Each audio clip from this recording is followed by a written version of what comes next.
A detective became so convinced he had the right man that he accidentally gave a serial killer 20 extra years to keep killing. And the most terrifying part? Every single step he took looked completely reasonable at the time. July 15, 1992. Wimbledon Common, London. A young mother named Rachel Nichol takes her 2-year-old son Alex for a morning walk.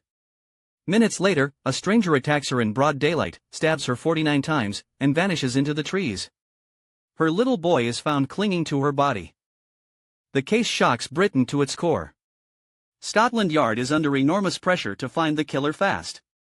And that pressure, the desperate, suffocating need for an answer, is exactly where things begin to go wrong. Detective Superintendent Colin Stagg becomes fixated on a local man named Colin Stagg, a quiet, awkward loner who walked his dog on the common.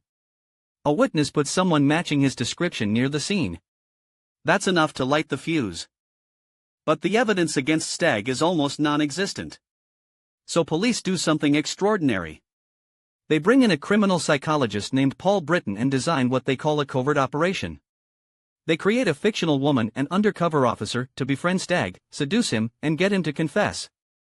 For months, this officer exchanges letters and phone calls with Stagg, slowly escalating the conversation toward darker and darker fantasies. She hints that she can only love a man capable of real violence. She is essentially scripting him toward a confession that fits the crime.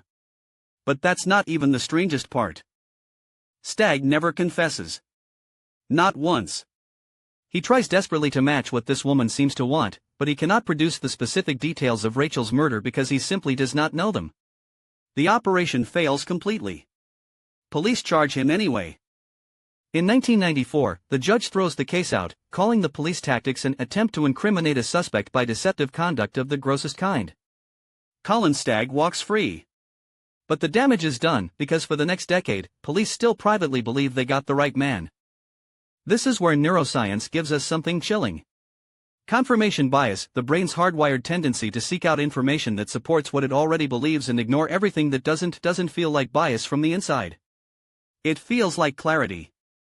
It feels like certainty.